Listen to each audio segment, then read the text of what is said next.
Hello students, welcome back. Again we are going to discuss mole concept. अभी हम लोग numerical करने वाले हैं गैलुसेक लॉ के ऊपर. सो गैलुसेक लॉ बोलता है कि जो भी गैसेस आपस में कंबाइन करती हैं ये वॉल्यूम के टर्म्स में करती हैं और इनका वॉल्यूम जो कंबाइन होता है वो सिंपल रेशियो में होता है, जैसे 1:2, 2:3, 3:5. ये सिंपल रेशियो होता है, यानी कि इससे नीचे वो कट नहीं सकता. तो अब हम लोग करने जा रहे हैं question. Listen, 450 centimetre cube of carbon monoxide, 450 centimetre cube of carbon monoxide CO, 450 centimetre cube of carbon monoxide and 200 centimetre cube of oxygen and 200 centimetre cube of oxygen combine. क्या करेगा? कंबाइन करेगा. कंबशन भी बोल सकते हैं इसको हम लोग. Mix together and calculate the composition of resulting mixture, यानी जो रिजल्टिंग मिक्सचर निकलेगा, रिजल्टिंग मिक्सचर जो होगा उसकी मात्रा कितनी होगी, ऐसा पूछ रहा हो. Calculate the composition of resulting mixture, समझिए, यानी कितना रिजल्टिंग मिक्सचर जो है वो जो आंसर निकलेगा, जो प्रोडक्ट मिलेगा वो कितना अमाउंट का निकलेगा. समझ गए? चलो, यानी कि हमारा जो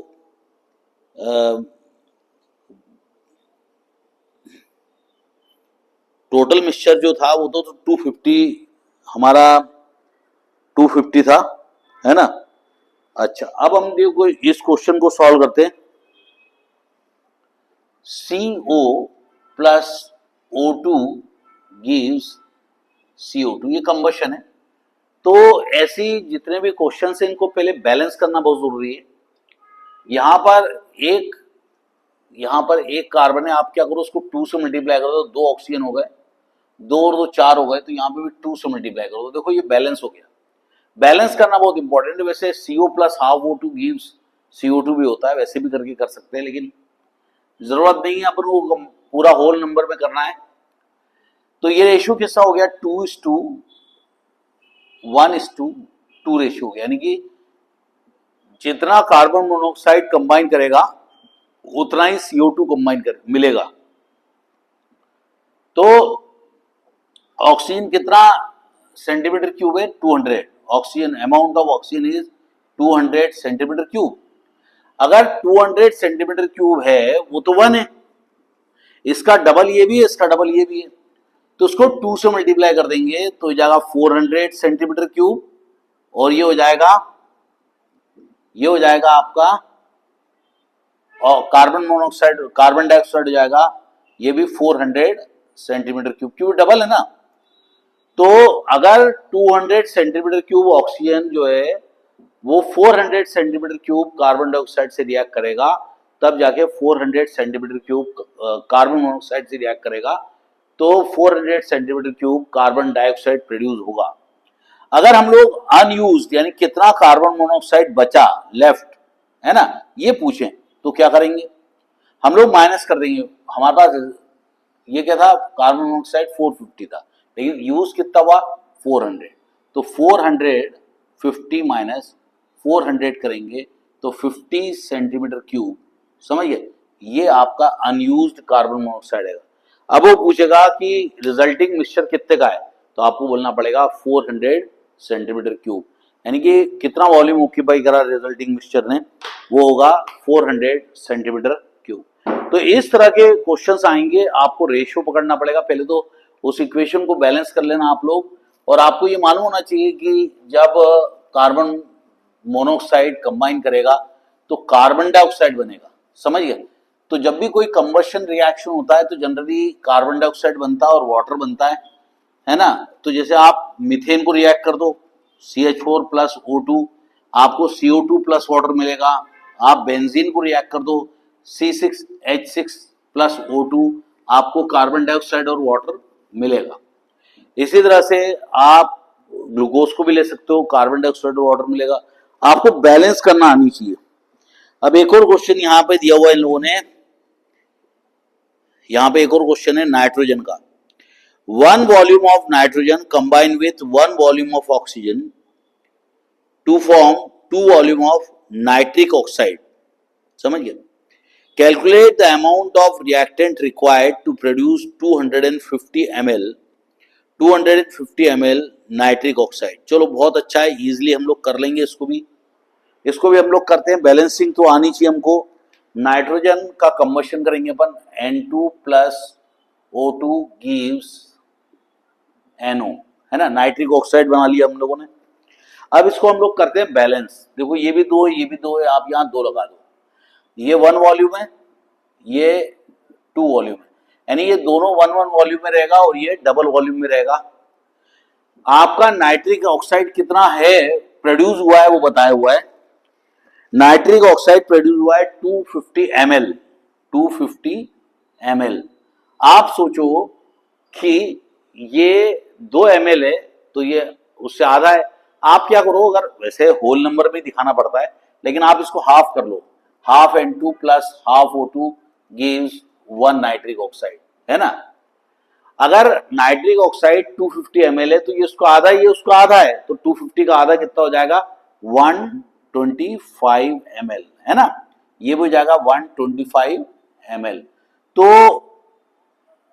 आपका जब 250 ml नाइट्रिक ऑक्साइड लोगे तो आपको क्या दिखाना पड़ेगा, 1 volume 2 volume.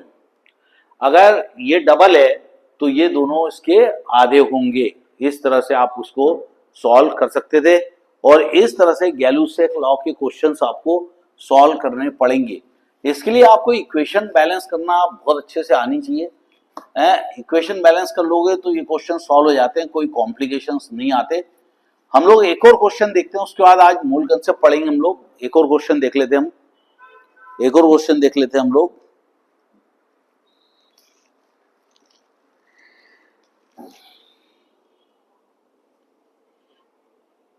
3000 cc of oxygen burst with 600 cc of ethane. 600 cc ethane के साथ रिएक्ट करेगा वो. Calculate the volume of unused oxygen, यानी कि कितना ऑक्सीजन यूज नहीं हुआ है ये अपन को निकालना है. समझ गए? अपन इसको कर लेते बैलेंस, है ना. पूरा 3000 सेंटीमीटर क्यूब है और इथेन है 600. इथेन कितना है, 600 ml है. तो करके देखते हैं हम लोग. समझ गए? तो हम लोगों को पहले तो ऑक्सीजन निकालना पड़ेगा, कितना ml यूज हो रहा है. चलो करते हैं इसको, बैलेंस करते हैं हम लोग. Ethane undergo combustion. अच्छा, इथेन होता है C2H6. इसका कंबशन कर दो आप ऑक्सीजन के साथ, ये बना लेगा कार्बन डाइऑक्साइड और वाटर. क्या बना लेगा, कार्बन डाइऑक्साइड और वाटर. अब करते हैं अपन इसको बैलेंस. क्या करते हैं, इसको बैलेंस करते हैं. मैं अगर बैलेंस करने में टाइम बर्बाद नहीं करूं तो भी अच्छा है, लेकिन कर लेते हैं. चलो बैलेंस ही कर लेते हैं. आपको डायरेक्ट अगर कर ले तो जहां बेटर है, टाइम कम लगेगा अपन को. अपन बैलेंस, या आप क्या करो, इसको ओ कर दो. आप इसको कर दो ओ और बैलेंस करके देखो यहाँ तो कितने हो गए. 2 ऑक्सीजन है, यहाँ पे 1 ऑक्सीजन है, यहाँ पे 2 ऑक्सीजन है ना. तो चलो अपन अपने तरीके से करते हैं. यहाँ पे जाता है C2H6 दिया है ने 2. क्या दिया हुआ है, 2. ये दिया है 7 और कार्बन डाइऑक्साइड दिया है 4 और ये दिया हुआ है 6. ये दिया 4 और ये दिया हुआ है 6. टोटल हमने जो रिएक्टिंग मिक्सचर लेकर चले थे वो था 3000 नहीं 6000. क्या था, 6000 3000 क्यूबिक सेंटीमीटर ऑक्सीजन. कितना ऑक्सीजन था, 3000 क्यूबिक सेंटीमीटर ऑफ ऑक्सीजन था. और हमारा 600 सेंटीमीटर क्यूब ऑफ इथेन था. और 600 क्या था, C2H6 था. यानी इथेन कितना था, 600 था. अब क्वेश्चन क्या पूछा वो देख लेते हैं एक बार. 3000 cubic centimeter of oxygen burned with 600 cubic centimeter of ethane. Calculate volume of unused oxygen. कितना ऑक्सीजन यूज्ड हुआ है वो निकालना है, समझ गए? चलो करते हैं, है ना। तो टोटल वॉल्यूम था ऑक्सीजन का 3000 और यहां पर जो ऑक्सीजन अच्छा इथेन दिया हुआ है, अच्छा 7 दिया हुआ है ना। आप देखो अगर इथेन 2 है तो ये 7 है, 2 वॉल्यूम अगर इथेन है तो 7 वॉल्यूम ऑक्सीजन है। 1 वॉल्यूम अगर इथेन रहेगा तो ये हो जाएगा 7/2 वॉल्यूम ऑक्सीजन, है ना। अब कितने वॉल्यूम बोल रहा है वो? 600 वॉल्यूम। 600 वॉल्यूम रहेगा तो 600 से मल्टीप्लाई कर देंगे, 7/2 इंटू 600, तो ये क्रॉस कर दो, कितना आ गया? 300। यानी कि 7 इंटू 300 वॉल्यूम यूज हो रहा है। आई समझ? 7 इंटू 300, तो कितना ऑक्सीजन यूज हो रहा है? ऑक्सीजन यूज्ड कितना हो रहा है? 7 3 2100। आप टोटल वॉल्यूम में से माइनस कर दो 3000 में से। 3000 में से जब माइनस करोगे तो 900 सीसी, कितना? 9, इसमें माइनस कर दो 3000 माइनस 2100 करोगे तो कितना आएगा? इसको माइनस करेंगे तो आएगा, कितना आ रहा है?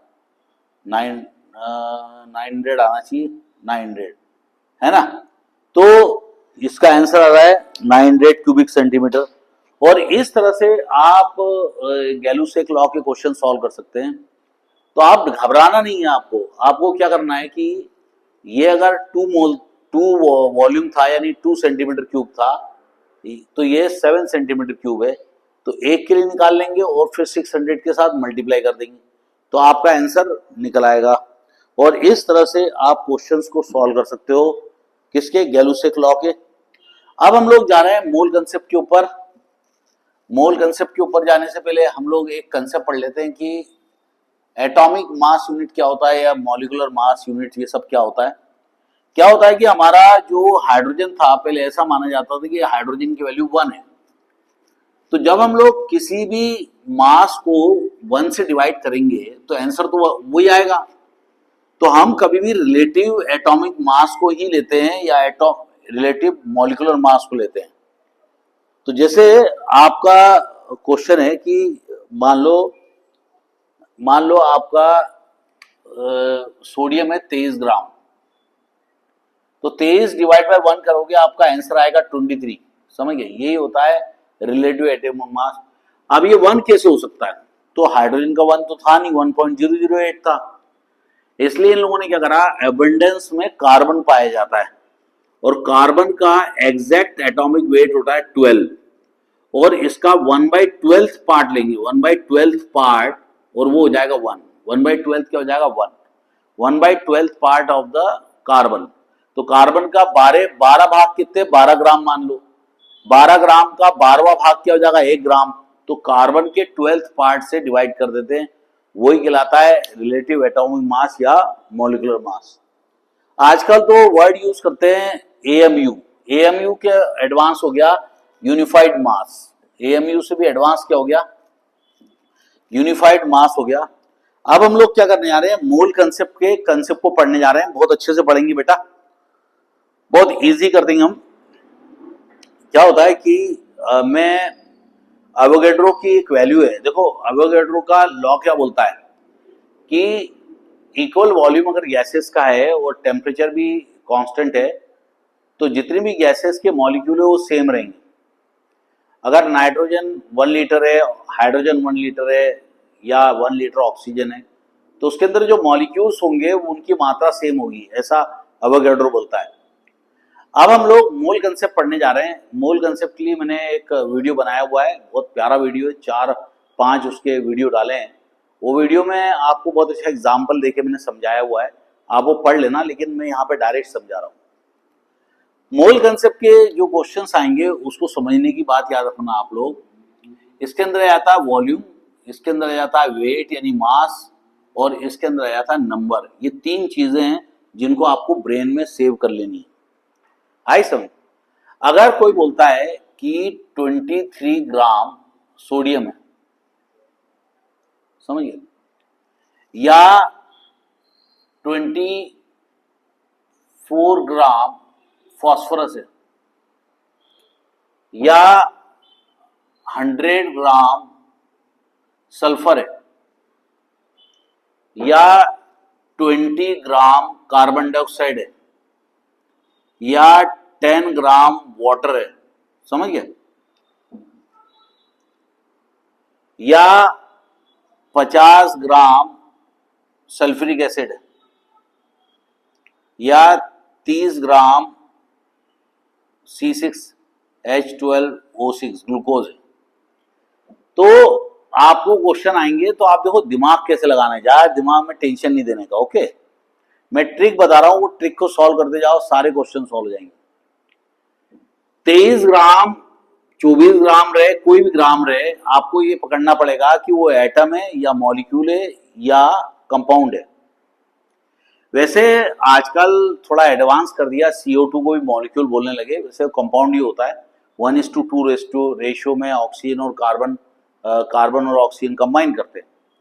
तो यहां पर आप याद रखने का, जितना भी ये चीज है इसको रिलेट कैसे करेंगे अपन, देखो, यानी अभी ग्राम अपन ने यहां यूज कर लिया, वेट अपन ने यहां यूज कर लिया, तो बचा क्या, वॉल्यूम बचा, और बचा क्या, नंबर भी बचा।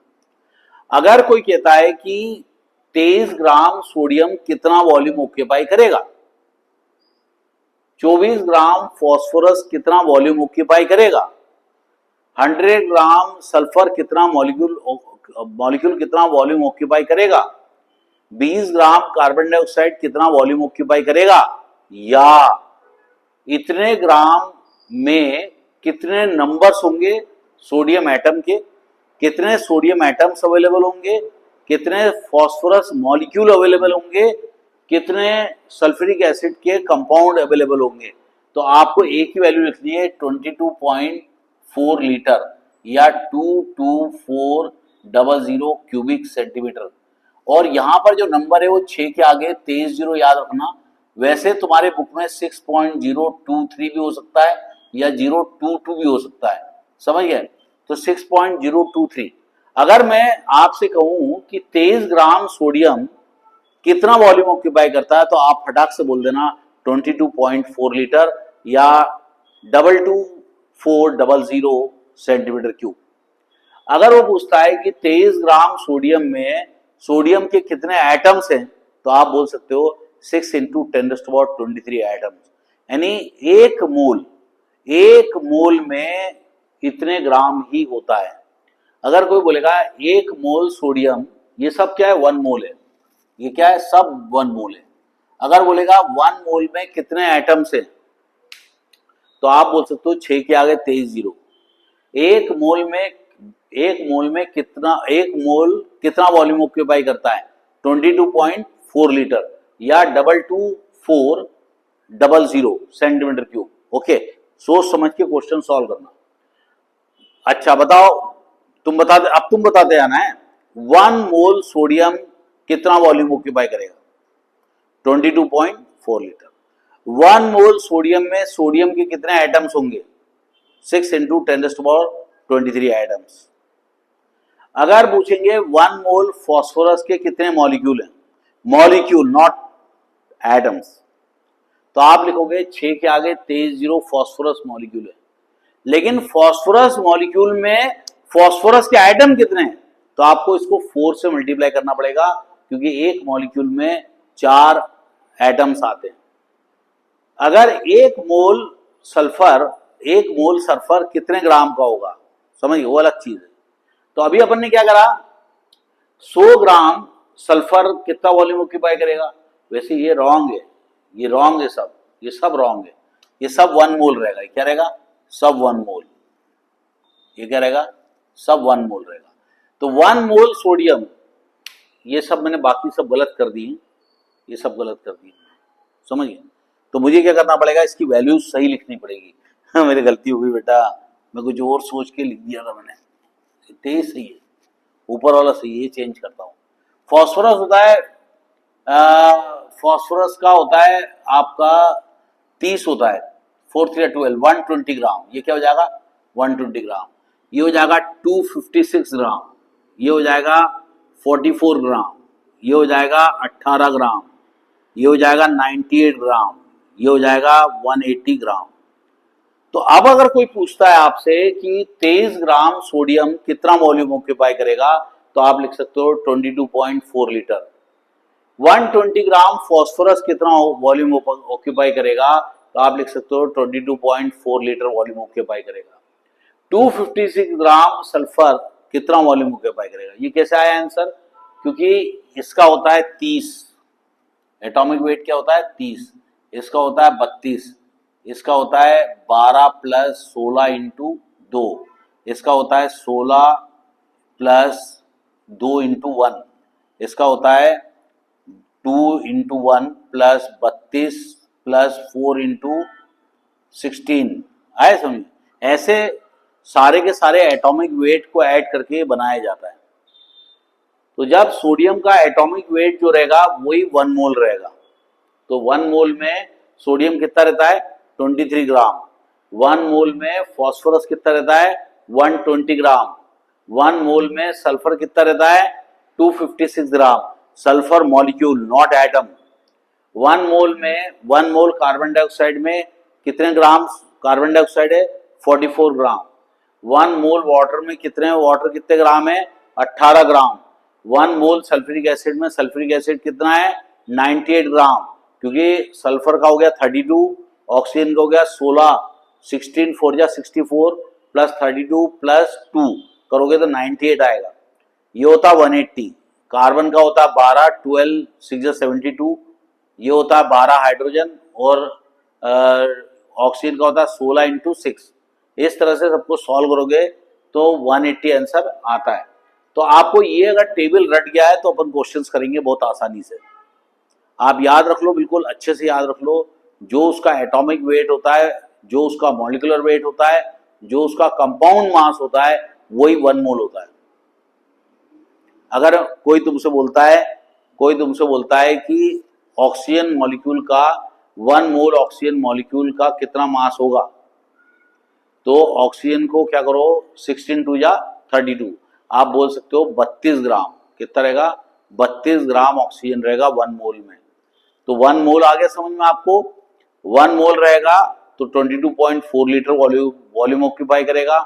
1 मोल रहेगा तो 6 इंटू 10⁻23 एटम्स मॉलिक्यूल और कंपाउंड्स होंगे।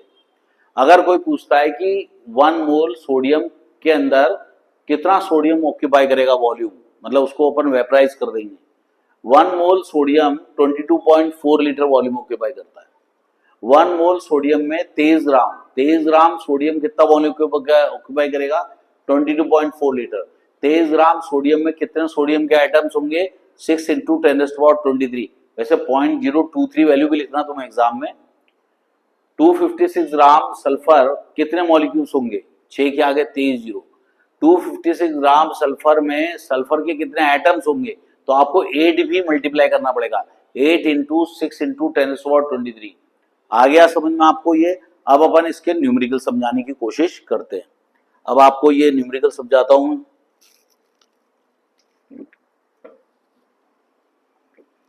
पहले अपन सादे क्वेश्चन सॉल्व करेंगे। मेरी टेक्निक देखो बहुत सॉलिड है, बिल्कुल तुम्हें तकलीफ नहीं होगी। मोल कंसेप्ट के क्वेश्चन सॉल्व करने के लिए बहुत तकलीफ होती है, वेरी डिफिकल्ट।